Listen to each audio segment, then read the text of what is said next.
Hello, everyone. I'm back again. Thank you, Mr. James Dorsey, for your leadership, vision, and support of CFF DC. I would now like to introduce Mr. Darone Okolie, a 2012 graduate of H.D. Woodson High School, a member of the CFS DC's Cohort 5, and a proud graduate of Clark Atlanta University. Ladies and gentlemen, I present to you Mr. Darone Okolie.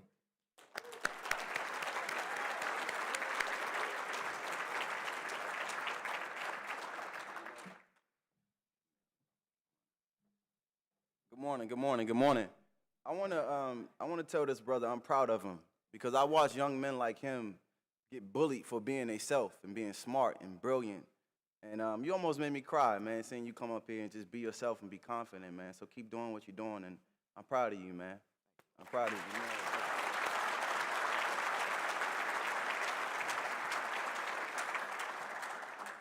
I'm sure y'all all had y'all coffee, but in LA, they're a little bougie, man. They drink smoothies and stuff like that, so I had to give me a smoothie. Like he mentioned, my name is Darone Okolie. I'm an actor from Winning Time on HBO, Black Lightning on CW, a couple shows. But I grew up little ways far from here in Southeast DC, and I went to H.D. Woodson Senior High School in a community of murder and stuff like that where it wasn't too safe. You know, I didn't think I was gonna go to college. So I'm glad to be back here. I haven't been back in DC in maybe 2-3 years. So I'm excited to be here and to see the growth of this foundation. And as I look around, I'm proud. I'm proud, man, to be here and to stand on the shoulders of Mr. Mungeon and the College Success Foundation. So I wanna give you all a round of applause for that.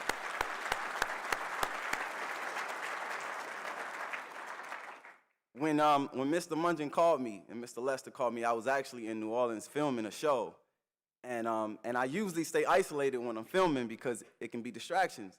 And when Mr. Mungeon called me, I said, let me answer this because it's important. I answered, he asked me to come speak, and I said, man, of course I'm gonna come speak. I always was taught that kids spell love T-I-M-E, time. And you all made time for me. So of course I was gonna come back and dedicate my time to you all. Of course. I recently heard a quote from Viola Davis. She said, if you want to get to know me, don't ask me how I do my hair or where I live.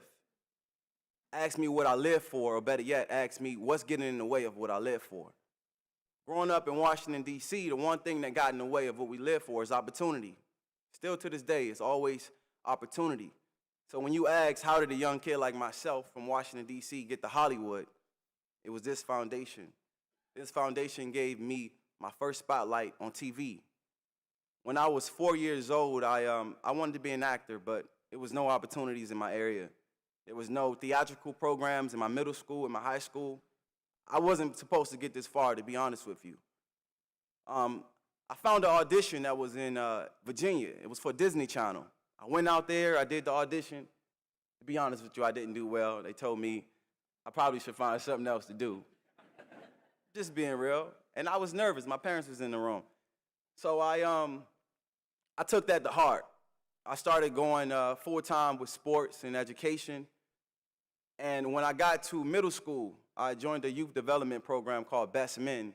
And it helped build our character, it gave us responsibility. And it was always great to join after-school programs because it kept me out of the neighborhoods, you know, so nobody could influence me to do anything. Through this program, they gave us black successful mentors, and representation matters, so it's good when you can identify with people that look like yourself. Through this program, I met a young man by the name of Kevin Mungeon, a little younger than me. I'm just joking. I met Mr. Mungeon, and when I seen him and I saw his confidence and his presence, it touched me. Outside of my dad, Mr. Mungeon has been one of the most influential men in my life, still to this day. And I just wanted to tell you thank you, man. I felt like you made a promise to me and my other two friends that, you know, we got good grades, we were respectful, we carried ourselves like young men, that you would do everything that you've done to protect us and make sure that we were successful. And I'm trying not to cry, man, but you've been a big part of my life. So, you know, every time you call, I'm going to come and I'm going to be here, man, and stand up for you. When I got in high school, Mr. Mungeon told me that it wasn't no if I was going to college. He was going to make sure I got there if he had to drag me to college.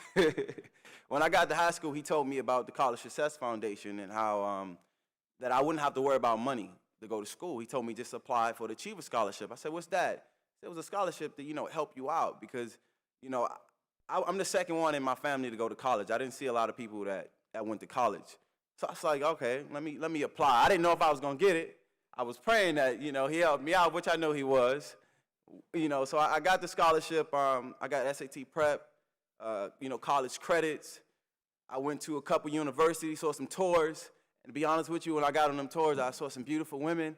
And I was like, man, this is where I want to be. So I had a decision. I said, okay, I want to go to Clark Atlanta University. So I applied.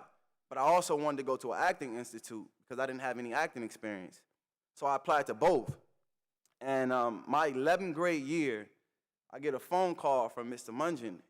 He says, the College Success Foundation wants to put the spotlight on 2 students from D.C. for the UNCF Awards for BT, United Negro College Fund, if you guys don't know. I said, really? He said, yeah. You want me? He's like, yeah. I'm like, wow. And I'm shocked because I didn't have any acting experience, and BET was big at that time. I said, yeah, I'll do it. I'll do it. So I was excited. I'm going to be on TV. I'm happy. They come to my high school and interview me, my dad, my football team. They asked me a question. They said, what college you want to go to? I said, Clark Atlanta University. I was proud. I was confident. And the interview ended up coming out on BET. My whole school was proud of me. They had potential in me. They said, he going to go far. Probably a couple weeks after, I found out that I didn't get accepted into Clark Atlanta. And it hurt me because it was actually someone that told me that, I would never graduate from there. It was too expensive. So I tried my best to not feel like a failure, but that moment hurt because I told the whole world I'm going to this university. And I had to keep my head up. So I didn't want to go to the Acting Institute, even though I got accepted, because I wanted to have a college experience. Everything that this foundation did for me, I didn't want to just, go to an acting institute. I wanted to have a college experience like my peers. So I decided to go to Virginia Union University in Richmond. I get to the end of my semester in Richmond, and I receive a phone call from a woman named Annalisa Sawyers. She said, hey, I got your information from the College Success Foundation. I woke up at 2 in the morning, and I saw you on the UNCF Awards. And I'm an alumni at Clark Atlanta, so I see that you attend my college. I said, how do I break it to this woman that I didn't get accepted? I said, honestly, I didn't get accepted. I'm here in Virginia Union, and yeah, I'm just gonna stay here. She said, what? I said, yeah, I didn't get accepted. She said, all right, give me an hour or so. She hung up the phone, and I was packing my bags, getting ready for next semester. She called me back. She said, pack your bags. You're going to Clark Atlanta next semester. I said, what? She said, yeah, I made a phone call. So when I went home, she came and visited my family, and that was my first time on a flight to Atlanta. Never been to Atlanta. Probably once when I was younger, but that's my first time on a flight. And that changed my life because I didn't expect, to even be going to Clark because I didn't get accepted. I didn't expect she was going to wake up and see me on the UNCF Awards. It's because of this man, it's because of this foundation that I was able to be on TV, to have that experience. And when I got to Atlanta, I didn't have to worry about food or where I'm asleep because, the money that they gave me, it supported me. So I was able to go on auditions. The industry I'm in is hard, especially living in LA. So when I got to Atlanta, I had room and board, everything was taken care of. School, only thing I had to worry about was acting. So to be in Atlanta and to be in LA now doing what I'm doing on multiple TV shows and learn everything I learned from this foundation, I just have to say, man, I appreciate everything that you all have done for me. And it started with you all. When I go on these lots, these Warner Brother lots, and the way I speak and the way I talk and seeing these young men and, everything y'all gave to me, I want to give back to them. And full circle moment, remember I told you all that, Disney rejected me when I was younger. Well, Mr. Mungin and Mr. Lester called me. I was actually working on a Disney project that comes out next year. So I want to let you all know it's not about how you start, it's about how you land. And I appreciate you all for everything that you've done for me and all of my peers all these years, man. Like I said, the communities that we come from, most of the time they don't even think that we're going to get this far. You know, I was in high school. It was a lot of my peers, a lot of my friends that was getting killed, and it hurt me. It was depressing. And we used to have a college success room in our high school, and I used to go there for protection because I felt safe. And they used to talk to me, make sure I was good. Because sometimes a lot of us, man, we needed therapy.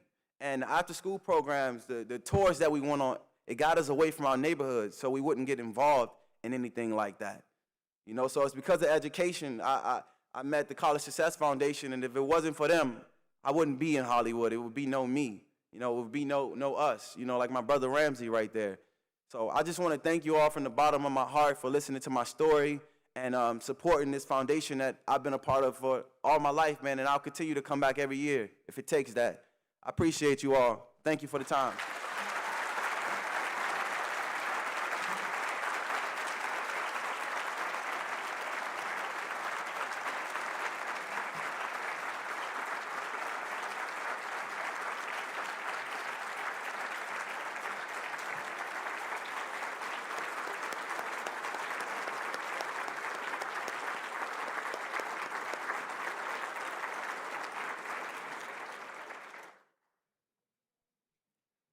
Thank you, Darone. Our very own Mr. Hollywood.